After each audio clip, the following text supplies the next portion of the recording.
Richard, the zookeeper, was overjoyed when he discovered that one of the tigers was expecting a sign that the zoo would soon welcome a litter of cubs. As the due date neared after months of anticipation, something strange happened. The tiger showed no signs of giving birth. Concerned, Richard reached out to a local veterinarian to perform an ultrasound, but when the vet examined the scan, they didn't just share the results, they called the police right away. So what was really going on with the tiger? And was Richard somehow involved in something more than just caring for animals? The vet immediately contacted the police, who said they would arrive as soon as possible. It was clear the tiger required more than just medical attention. Whatever was happening inside her stomach was serious, and urgent surgery was the only option to save her life. Richard was overwhelmed and confused. Why would law enforcement need to get involved just to assist with the birth of tiger cubs? And now, hearing that surgery was necessary, his concern for the animal deepened. Something about the situation didn't add up. But before we start, smash the like button and make sure to subscribe if you haven't, and hit that notification bell so that you won't miss any new stories. When the police arrived at the zoo, they assisted in sedating the sluggish tiger, but it quickly became clear they weren't just there for the animal's welfare, they had questions for Richard as well. "I'm sorry, but you need to come with us. This is serious," one of the officers said, leaving Richard stunned. He couldn't recall doing anything that would warrant police involvement. Had he unknowingly broken the law? As the officer began questioning him, Richard realized the situation was far more complicated than he had imagined. Richard carefully responded to the police officer's questions about his background and his years of care for the tiger, which he had raised since it was a cub. Some of the questions were unexpected, leaving him increasingly uneasy. Just as he finished answering, a sudden scream echoed from the operating room. "I can't believe it! I've never seen anything like this!" the vet shouted in disbelief.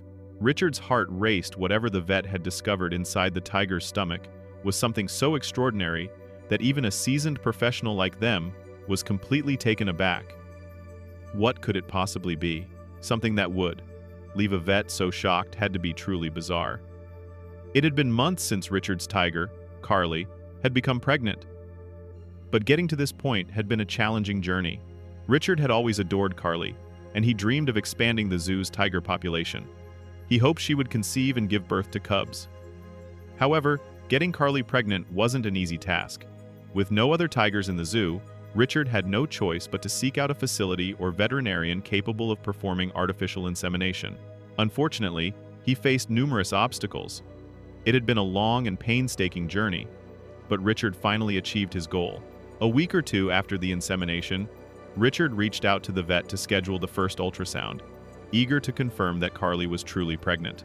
Although the man who had performed the insemination assured him that Carly was expecting, Richard remained skeptical until he could see it for himself. More than anything, he wanted to ensure that both Carly and her unborn cub were healthy and safe. When the ultrasound was finished, the vet reviewed the results and prepared to share what they had found.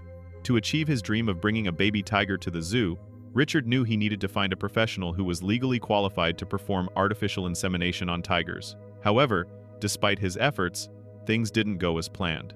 After several months of searching, he still couldn't find anyone who could help him fulfill his wish. With no other option left, Richard reluctantly came to terms with the fact that he wouldn't be able to get Carly pregnant in this way. He began to consider the possibility of requesting the transfer of another tiger from a different location to expand his zoo's tiger population. After months of searching, Richard finally found a man with extensive knowledge of tigers who agreed to visit the zoo. A few days later, the man arrived and performed the artificial insemination procedure, successfully impregnating Carly. Richard was overjoyed and eagerly anticipated the arrival of a new cub. With tiger gestation lasting around 100 days, it wouldn't be long, just a little over 3 months, before the zoo would be blessed with an adorable baby tiger. The vet delivered the good news to Richard. Carly was indeed pregnant. Thankfully, there were no complications with either Carly or the growing baby tiger. Everything seemed to be progressing well, and the baby tiger appeared to be developing normally inside Carly's belly. Richard felt a wave of relief wash over him, but he also realized that his work was far from over. He would need to be more attentive than ever, ensuring Carly received the best care throughout her pregnancy as he prepared for the upcoming birth. The responsibility weighed heavily on him, but he was determined to give his beloved tiger the best chance for a smooth delivery. but the joy of the pregnancy soon curdled into a thick, suffocating dread. As the weeks ticked by, Carly transformed. The majestic creature who once bounded toward Richard with playful affection became a ghost of herself, distant, lethargic, and shrouded in an inexplicable discomfort. Richard watched, helpless, as she paced her enclosure, her low, guttural groans echoing like a warning through the zoo.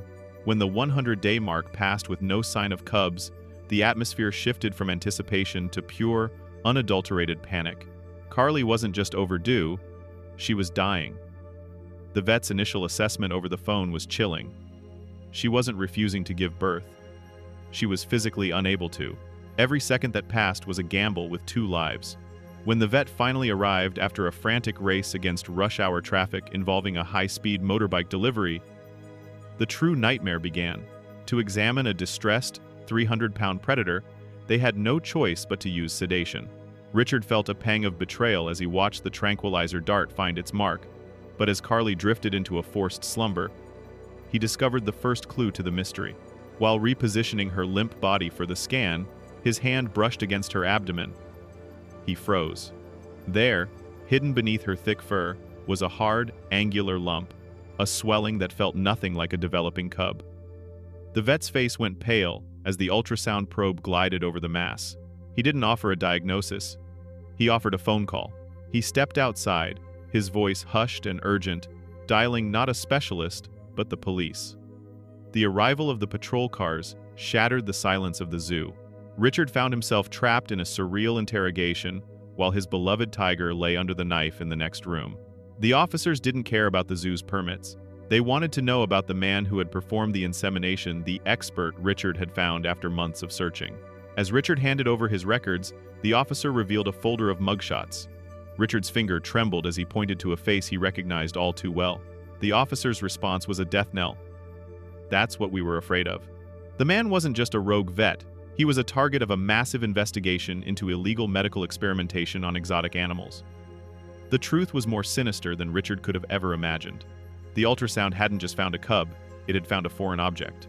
Deep within Carly's womb, the expert had implanted a sophisticated, illegally manufactured microchip designed for data collection or tracking a device that was now obstructing the birth canal and poisoning her system.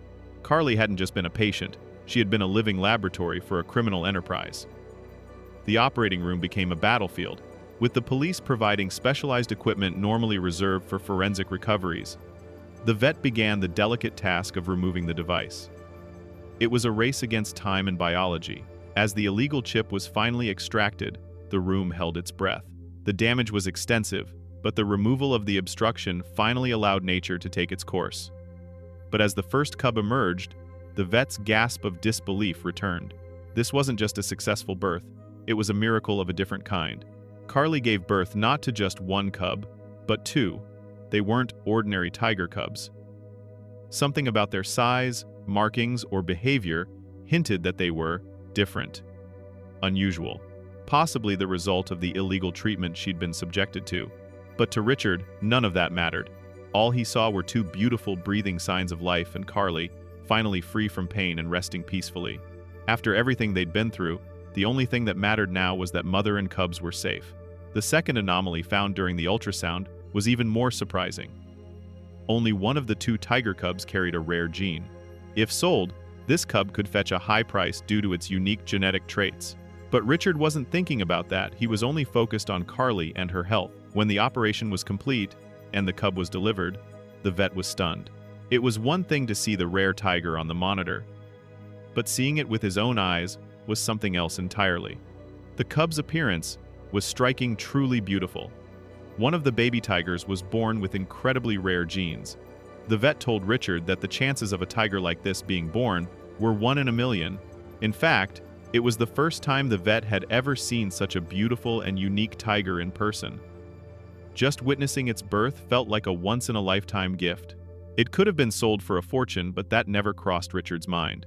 All he cared about was keeping the cubs safe, with Carly, right where it belonged. Richard named the 2 cubs Maxie and Lily, choosing to keep them both at the zoo.